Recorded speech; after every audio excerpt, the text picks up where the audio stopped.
रहीम अस्सलाम वालेकुम viewers. Second year botany के चैप्टर नंबर 6 में आज हम टॉपिक पढ़ेंगे 6.2 chemical composition of chromosome. Chemical composition of chromosome, इससे पहले हम कैरियोटाइप डिस्कस कर चुके हैं लास्ट क्लास में। आज हम केमिकल कंपोजिशन हम ये पढ़ेंगे कि क्रोमोसोम में कौन कौन से केमिकल जो हैं वो मौजूद हैं और कौन सी मुख्तलिफ़ केमिकल्स मौजूद हैं जो क्रोमोसोम को एक पर्टिकुलर स्ट्रक्चर देता है। अब chemical composition of chromosome, they are made up of deoxyribonucleoprotein. ये प्रोटीन होता है, बेसिकली क्रोमोसोम में प्रोटीन मौजूद होते हैं जिनको हम कहते हैं डीऑक्सीराइबो। एक ऐसी प्रोटीन है जिसे हम कहते हैं डीऑक्सीराइबोन्यूक्लियोप्रोटीन।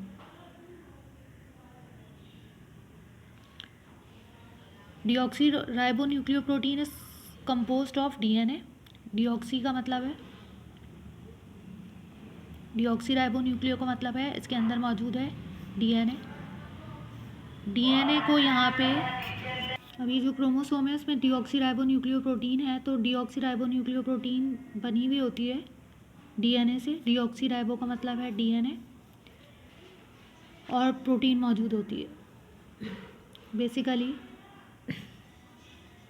डीऑक्सीराइबोन्यूक्लियो डीएनए है यहाँ पर, और प्रोटीन यहाँ पे पर्टिकुलर टाइप की प्रोटीन है जिसे हम कहते हैं हिस्टोन प्रोटीन।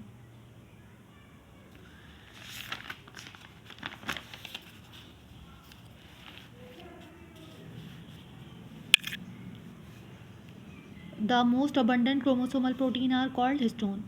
वही वाली बात जो अभी मैंने आपको समझाई थी कि क्रोमोसोम के अंदर बेसिकली जब हम क्रोमोसोम की बात करते हैं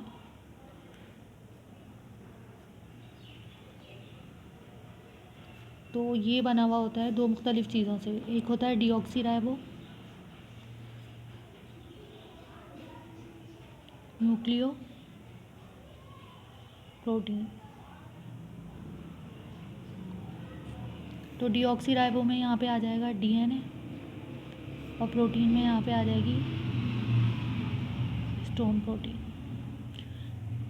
डीएनए के ऊपर होता है नेगेटिव चार्ज और हिस्टोन प्रोटीन के ऊपर होता है positive charge.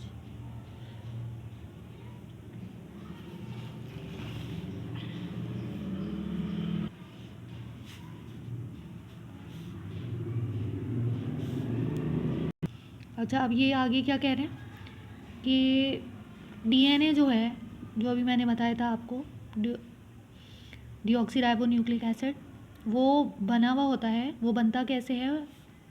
Billions of units, बहुत सारे यूनिट्स आपस में मिलते हैं जिसकी मदद से फिर क्या बन जाता है, डीएनए बन जाता है। और उन यूनिट्स को हम कहते हैं न्यूक्लियोटाइड। बिलियंस ऑफ न्यूक्लियोटाइड्स मिलते हैं तो एक डीएनए जो है उसका स्ट्रक्चर डबल स्टैंडर्ड स्ट्रक्चर बन जाता है। वेयर एज ईच न्यूक्लियोटाइड, और हर न्यूक्लियोटाइड बना हुआ होता है 3 मॉलिक्यूल से। डीएनए बना हुआ होता है,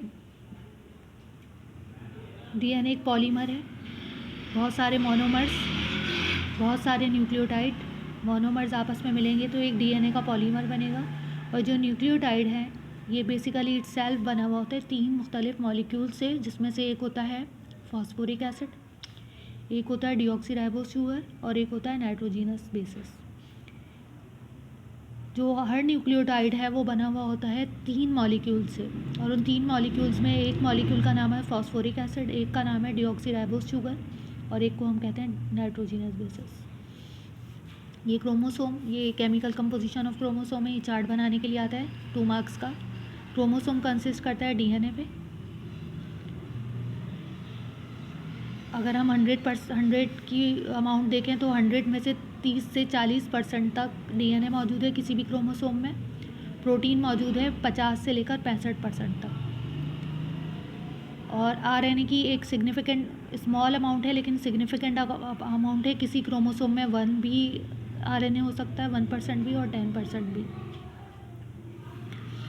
अब यहाँ पे जो डीएनए है ये मिलके बना है बहुत सारे न्यूक्लियोटाइड से। ये जो डीएनए मिलके बना है बहुत सारे न्यूक्लियोटाइड से, तो हर न्यूक्लियोटाइड इटसेल्फ जो बनता है बहुत सारे 3 मुख्तलिफ़ किस्म के मॉलिक्यूल से मिलकर बनता है, जिसमें से एक मॉलिक्यूल का नाम है फॉस्फोरिक एसिड, एक का नाम है डीऑक्सीराइबोस शुगर और एक को हम कहते हैं nitrogenous basis. Phosphoric acid H3PO4, deoxyribose sugar C5H10O4। Ribose sugar होती है तो उसमें C5H10O5 होता है। पूरी 5 कार्बन वाली शुगर होती है। ये भी 5 कार्बन वाली शुगर है, ये भी 5 कार्बन वाली शुगर है, लेकिन इसमें एक ऑक्सीजन कम है। डीऑक्सीराइबोस में ऑक्सी का मतलब है एक ऑक्सीजन कम है, इसमें पूरे 5 ऑक्सीजन मौजूद है। और दूसरा हमारे पास क्या है, नाइट्रोजीनस बेसिस। नाइट्रोजीनस बेसिस हमारे पास 4 टाइप के हैं, एडेनिन, गुआनिन, साइटोसिन और थायमीन। एडेनिन और गुआनिन को कलेक्टिवली प्योरीन कहते हैं और साइटोसिन और थायमीन को पायरिमिडिन कहते हैं। एडेनिन और गुआनिन प्योरीन बेसिस कहलाते हैं और साइटोसिन और थायमीन पायरिमिडिन बेसिस कहलाते हैं। प्योरीन जो होते हैं डबल बॉन्ड होते हैं, डबल रिंग स्ट्रक्चर होते हैं, और साइटोसिन और थायमीन जो होते हैं वो सिंगल रिंग स्ट्रक्चर होते हैं। ये रिंग लाइक स्ट्रक्चर होते हैं। अगर हम बात करें ऐसे तो प्योरीन का स्ट्रक्चर आपको इस तरह से नज़र आएगा और पायरिमिडिन जो है वो सिंगल रिंग स्ट्रक्चर होता है। तो ये हमारा केमिकल कंपोजिशन ऑफ क्रोमोसोम थी। क्रोमोसोम जो होता है वो डीऑक्सीराइबो न्यूक्लियोप्रोटीन से मिलकर बनता है। डीऑक्सीराइबो न्यूक्लियोप्रोटीन में डीएनए है और प्रोटीन है और सिग्निफिकेंट अमाउंट में आरएनए भी मौजूद है। ये सारी चीज़ें मिलकर आपको एक क्रोमोसोम का स्ट्रक्चर दे देती हैं। यहाँ पे डीएनए जो है वो एक डीएनए बनता है, बहुत सारे न्यूक्लियोटाइड्स मिलते हैं तो एक डीएनए का पॉलीमर बन जाता है, और एक न्यूक्लियोटाइड 3 चीज़ों से मिलके बनता है। उसमें H3PO4 मौजूद होता है, C5H10O4 मौजूद होता है और नाइट्रोजीनस बेसिस। नाइट्रोजीनस बेसिस 4 तरह के होते हैं। एडेनिन और गुआनिन को कलेक्टिवली प्रोटीन कहते हैं और साइटोसिन और थायमीन को पायरिमिडिन कहते हैं। प्योरीन जो है वो डबल रिंग स्ट्रक्चर है और पायरिमिडिन जो है वो सिंगल रिंग स्ट्रक्चर है। बस ये इसकी केमिकल कंपोजिशन थी। अब हम नेक्स्ट टॉपिक पढ़ेंगे 6.2.1 अल्ट्रा स्ट्रक्चर ऑफ क्रोमोसोम। ये भी आज ही डिस्कस कर लेंगे ताकि आपका ज़्यादा से ज़्यादा सिलेबस जो है वो कवर हो जाए। बिस्मिल्लाहिर्रहमान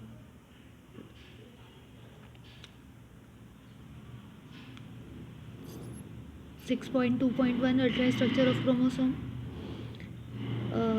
अब हमने केमिकल कंपोजिशन इसकी देख ली। अब हम इसका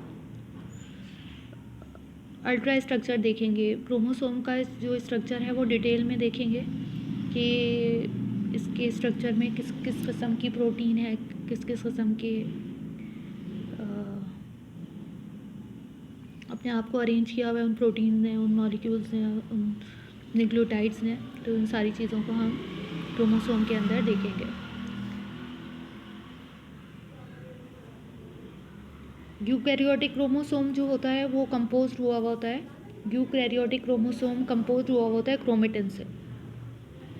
जो यूकैरियोटिक क्रोमोसोम है वो कंपोज्ड हुआ होता है क्रोमेटिन से। अब ये क्रोमेटिन क्या है? ये क्रोमेटिन है कॉम्प्लेक्स है डीएनए का और प्रोटीन का। जो अभी हमने लास्ट टाइम बात की थी डीएनए और प्रोटीन, तो डीएनए और प्रोटीन का जो कॉम्प्लेक्स कलेक्टिवली कहा जाता है उसको हम कहते हैं chromatin. Complex of DNA and protein are collectively called chromatin. अच्छा, ज़्यादातर जो यूकैरियोटिक क्रोमोसोम है उसमें 60% प्रोटीन होती है और 40% डीएनए होता है। अच्छा, इसके साथ साथ एक सिग्निफिकेंट अमाउंट में आरएनए भी मौजूद होता है जो 1 से लेकर 10% तक हो सकता है।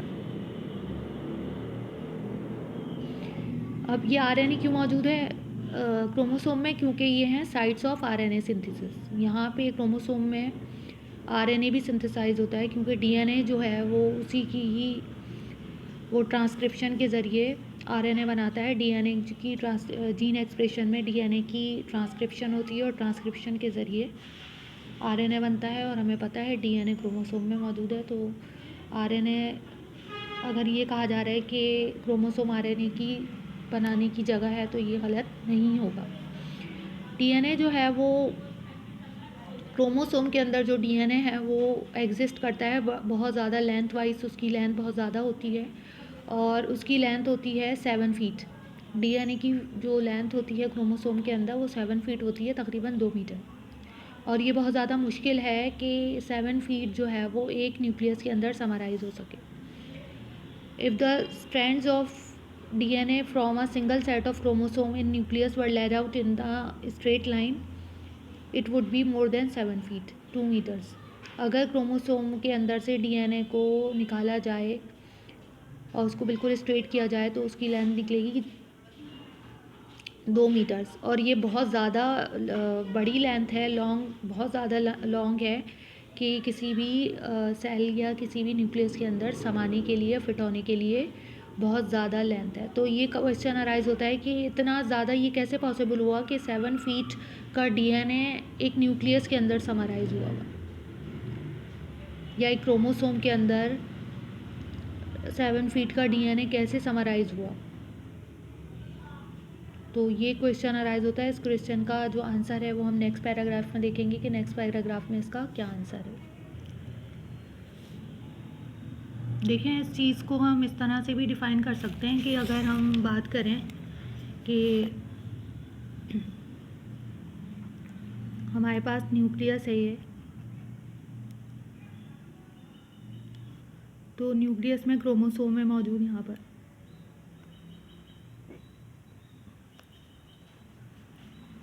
और क्रोमोसोम के अंदर DNA मौजूद है।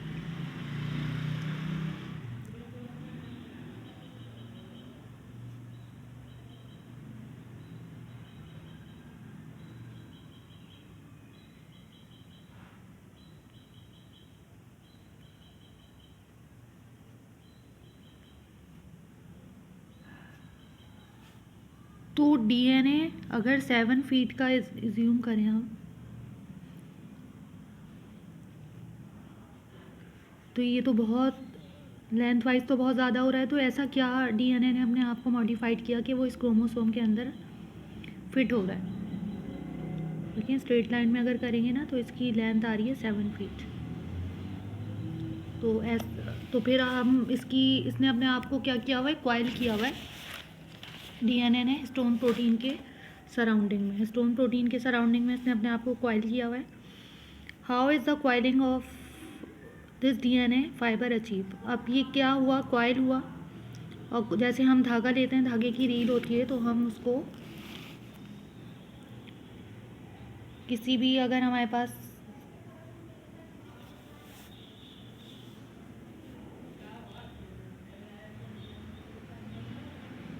तो इसके गिर्द हम धागा, जो रील होती है धागे की, तो धागे की लेंथ तो बहुत ज़्यादा है, लेकिन वो रील होके, क्वाइल होके एक छोटे से डब्बे के गिर्द में लिपट जाती है।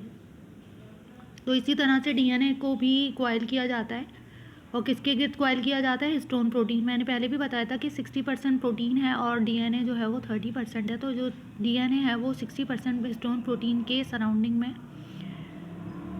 क्वाइल होगा, और जब क्वाइलिंग हो जाएगी तो फिर वो ना सिर्फ क्रोमोसोम में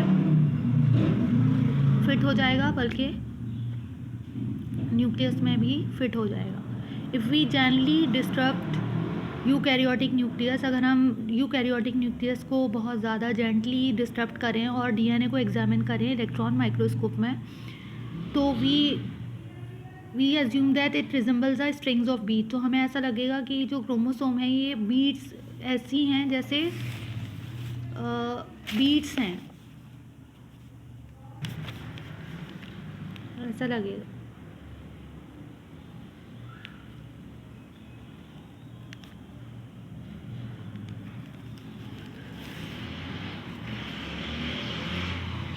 Every 200 nucleotides, the DNA duplex is coiled around a complex of histone, which are small, very basic polypeptide rich in the amino acid arginine and lysine. अब फिर वही वाली बात कि जो DNA है, DNA जो बना हुआ है वो बना हुआ है बिलियंस ऑफ न्यूक्लियोटाइड से।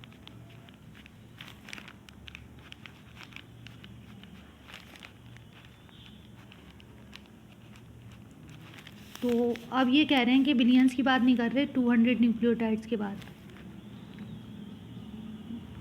1 से लेकर 200 तक जब न्यूक्लियोटाइड हो जाते हैं,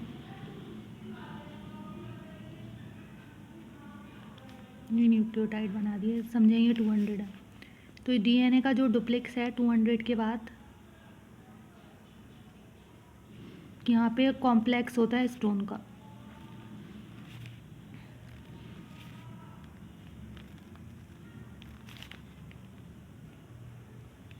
H1 H1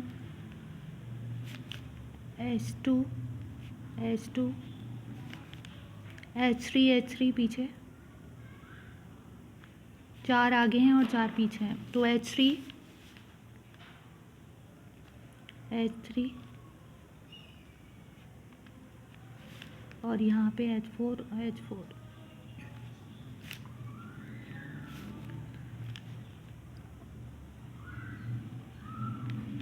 तो ये 4 पूरा ये क्यूब है, 4 आगे दिख रहे हैं हमें, H1 H1 H2 H2 H3 H3 H4 H4। अब ये जो H1 H1 है ये एक स्टोन प्रोटीन है, दोनों सिमिलर टाइप की। H2 H2 H3 H3 जो पीछे है, और H4 H4 मौजूद है। ये जो स्टोन प्रोटीन है, ये जो आपको प्रोटीन दिख रही है, ये बेसिक है, एसिडिक नहीं है। और इसके ऊपर कौन सा चार्ज है? पॉजिटिवली चार्ज है। हमारा जो डीएनए है जिसमें ये न्यूक्लियोटाइड्स, मैंने क्या बताया था कि जो डीएनए होता है, ये डीएनए का एक क्वाइल है और ये डीएनए का दूसरा क्वाइल है। ये पॉलीमर है। पॉलीमर का मतलब क्या है कि इसके अंदर बहुत सारे मोनोमर्स हैं, ये न्यूक्लियोटाइड है।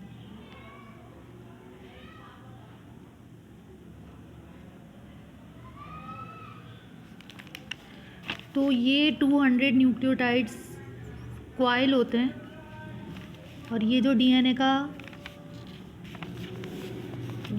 का जो हमारे पास एक स्टैंड, ये डुप्लेक्स है। डीएनए किस फॉर्म में मौजूद है? डुप्लेक्स की फॉर्म में। 2 चेन जो हैं वो क्वाइल हुई हुई हैं, और क्वाइल होने के बाद उन्होंने एक डुप्लेक्स बना लिया। अब ये जो डुप्लेक्स है ये एसिडिक नेचर का है।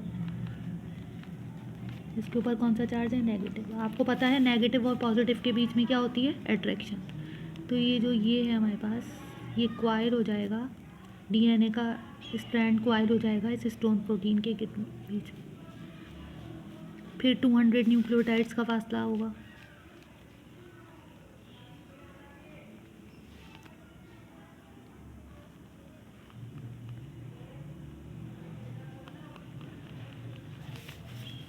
फिर ये स्टोन प्रोटीन होंगे।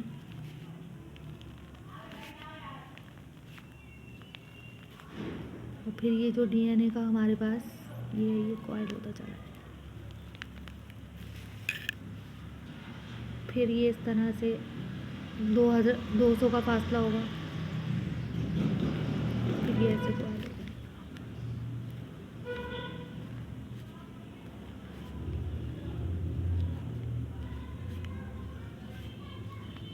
ये कॉइलिंग हो रही, इस तरह से कॉइलिंग अचीव हो रही है। अच्छा, अब ये जो 8 मैंने आपको स्टोन बनाए थे, 4 आगे और 4 पीछे, तो ये 8 ऑफ दीज स्टोन, 8 स्टोन आपस में मिलके, इनको हम कहते हैं न्यूक्लियोसोम। ये जो ये वाला स्ट्रक्चर है इसको हम कहेंगे nucleosome.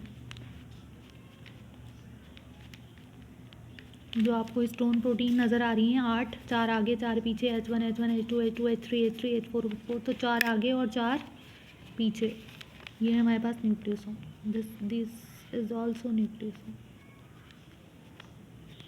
This is also nucleosome.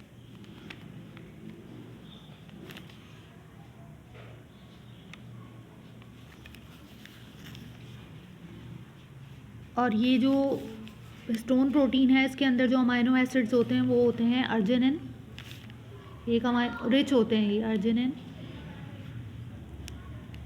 और लाइसिन। ये जो स्टोन प्रोटीन है ये अमाइनो एसिड से मिलके बनती है, और कौन से ज़्यादा अमाउंट पे मौजूद है?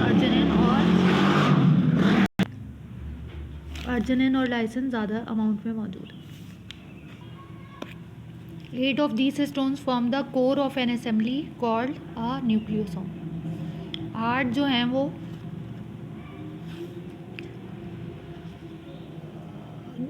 स्टोन प्रोटीन्स कोर बना लेती हैं, असेंबली, ये जो असेंबलिंग हो रही है, इसका जो कोर है, जो इसका बेस है, उसे हम कहते हैं न्यूक्लियोसोम।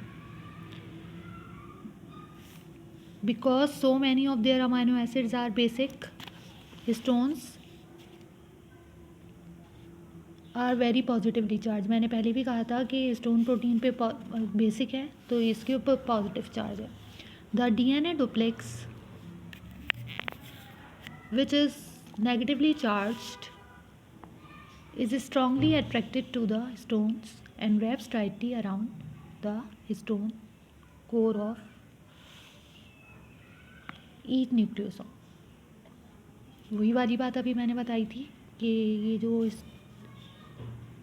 स्टोन प्रोटीन है, इसके गिर्द में ये जो डीएनए का कॉइल है, ये स्ट्रांगली जो है वो रैप होता चला जाएगा। ये डीएनए, ये जो आपको दिख रहा है, और ये जो है वो स्टोन प्रोटीन है। डीएनए जो है वो स्टोन प्रोटीन के गिर्द में स्ट्रांगली जो है वो अट्रैक्ट होता चला जाएगा। Further coiling this core this act as a form that promotes and guides the coiling of the DNA.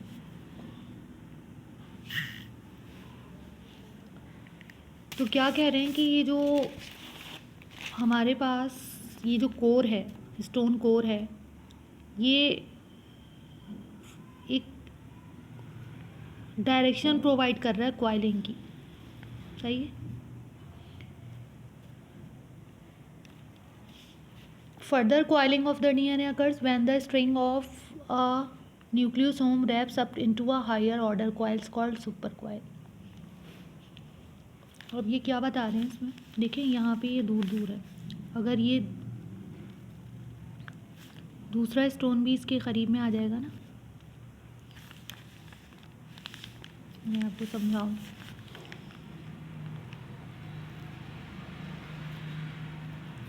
ये सारे आपस में 8 इस तरह से एक दूसरे के करीब आ जाएंगे, 4 आगे हैं और 4 पीछे।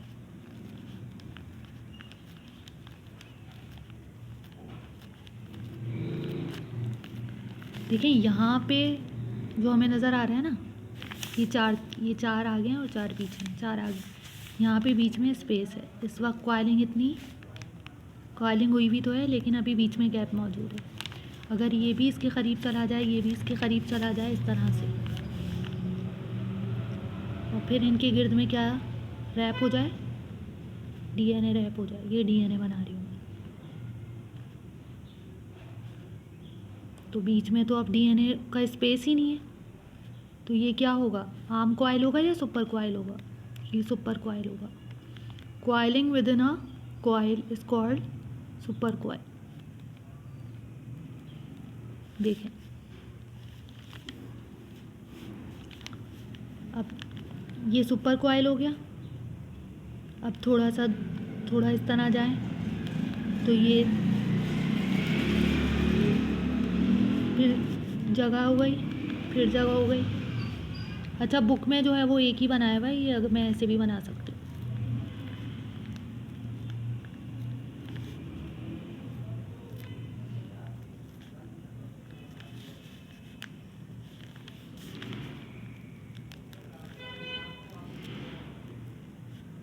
ये बड़ा बन गया थोड़ा, कोई मसला नहीं है।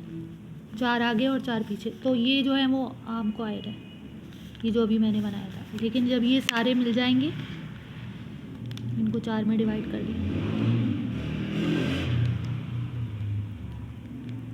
अब यहाँ पे डीएनए आ गया। तो यहाँ पे जब डीएनए लिपटेगा इनके गिर्द में, तो ये आर्म कॉइल है, और ये कौन सा है, सुपर कॉइल। फिर आहिस्ता आहिस्ता ये, जब ये स्टोन प्रोटीन यहाँ से नहीं होगी, तो फिर ये हमारा जो डीएनए है वो ऐसा, कॉइलिंग हमें नहीं चाहिए, तो हमारा डीएनए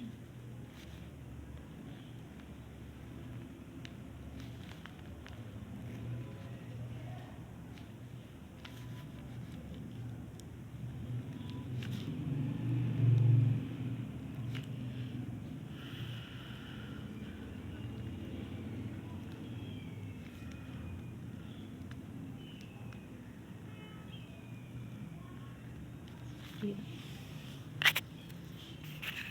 कॉइलिंग नहीं है, कॉइलिंग होने स्टार्ट हुई, आम कॉइल है, फिर ये सुपर कॉइल बन गया। ये होती है, देखिए क्रोमोसोम है, ह्यूमन क्रोमोसोम। यहाँ पे आपको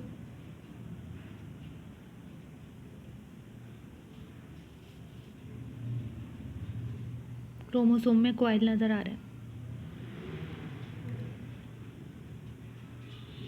इसमें से इस हिस्से को देखें तो इस हिस्से के अंदर मज़ीद इस तरह की कॉइलिंग मौजूद है।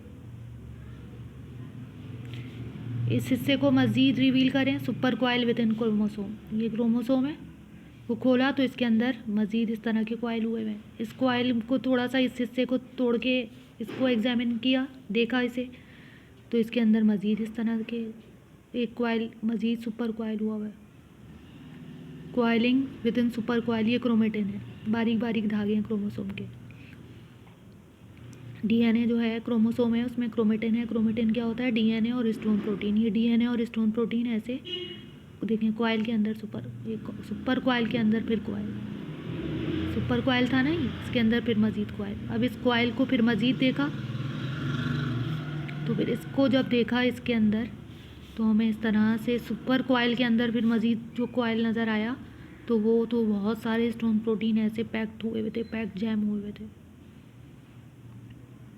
तो फिर ये इन्होंने क्या एज्यूम किया कि कॉइल के अंदर फिर सुपर कॉइल जब बनता है, जब बहुत सारे स्टोन एक दूसरे के करीब आ जाते हैं, फिर टाइटली पैक्ड हो जाते हैं। वरना अगर नहीं हो, आम कॉइल हो, तो फिर ये इस तरह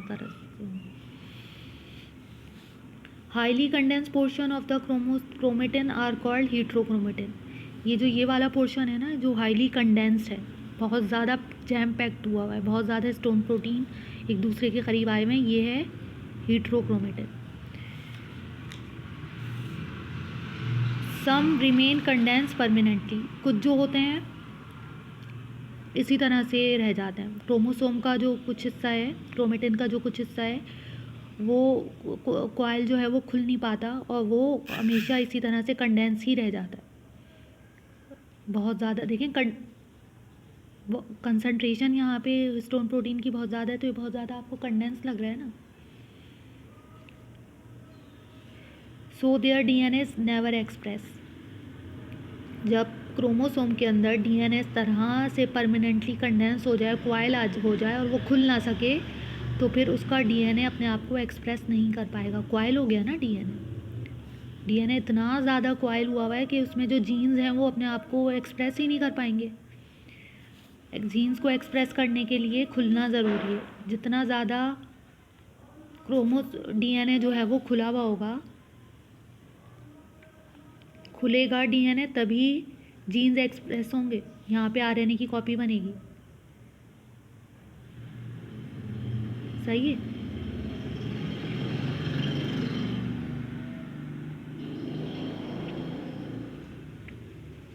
एडेनिन है यहाँ पे, तो यूरेसिल बनेगा। यहाँ पे ग्वानिन है, तो यहाँ पे साइटोसिन बनेगा। यहाँ पे साइटोसिन है, तो यहाँ पे ग्वानिन बनेगा। यहाँ पे थायमिन है, तो यहाँ पे एडेनिन बनेगा। तो ये इस तरह से खुला हुआ होगा डीएनए, ट्रांसक्रिप्शन होगी, यहाँ पे एंजाइम अटैच होगा, फिर वो चलेगा आरएनए पॉलीमरेज आगे की तरफ, तभी तो जीन एक्सप्रेस होके आरएनए बनेगा, मैसेंजर आरएनए जभी तो बनेगा। खुलने अब ये वाले डीएनए तो इतने कॉइल हुए हैं, इसमें क्या आरएनए बनेगा? ऐसे आरएनए तो नहीं बनेगा, तो इसके जीन्स कभी भी एक्सप्रेस नहीं होंगे। Never the reminder of the chromosome called euchromatin, जो रिमेन पोर्शन है क्रोमोसोम का, उसको हम कहते हैं यूक्रोमेटिन, जो कंडेंस नहीं हुआ, जो बीच बीच में इस तरह से मौजूद है। ये वाला हिस्सा 200 न्यूक्लियोटाइड का बीच का हिस्सा, ये वाला हिस्सा, ये है यूक्रोमेटिन। This is euchromatin. ये है हेट्रोक्रोमेटिन। ये है हेट्रोक्रोमेटिन, ये है यूक्रोमेटिन।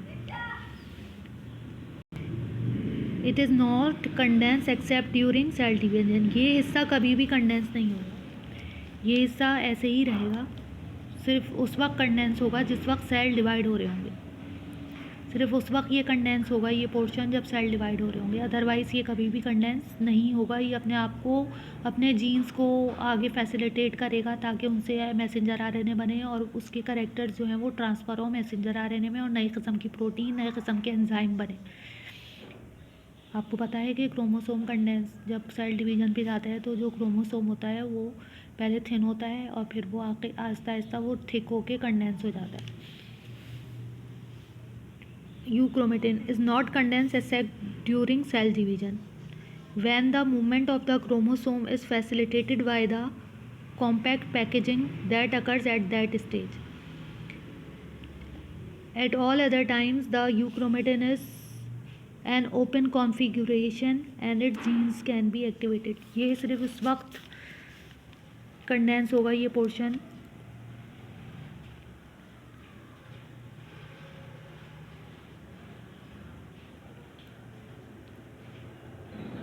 जब सेल डिवाइड हो रहा होगा, अदरवाइज़ ये हमेशा इसी तरह से ओपन रहेगा, अपने जीन्स को एक्टिव, इसके जीन्स एक्टिव रहेंगे और सिर्फ सेल डिवीज़न के वक्त जब सेल डिवाइड हो रहा होगा तब ये जो है वो थोड़ा सा कंडेंस हो जाएंगे, अदरवाइज़ ये अपने आप को फैसिलिटेट करेंगे। किसके लिए फैसिलिटेट करेंगे? ट्रांसक्रिप्शन के लिए और ट्रांसलेशन के लिए, जो जीन एक्सप्रेशन में ट्रांसक्रिप्शन और ट्रांसलेशन होती है उसके लिए। तो आई होप आपको ये टॉपिक समझ में आया होगा, बहुत इजी टॉपिक था। इसमें हमने सबसे पहले क्रोमोसोम देखे, क्रोमोसोम में हमने इसकी केमिकल कंपोजिशन देखी और अल्ट्रा स्ट्रक्चर देखा।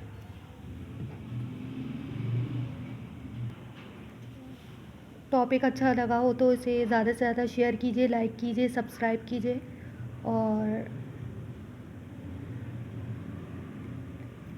इसी तरह से मेरे चैनल को देखते रहिए ताकि आपका बॉटनी जो है वो ज़्यादा से ज़्यादा अच्छी तरह कवर हो जाए। अल्लाह हाफ़िज़।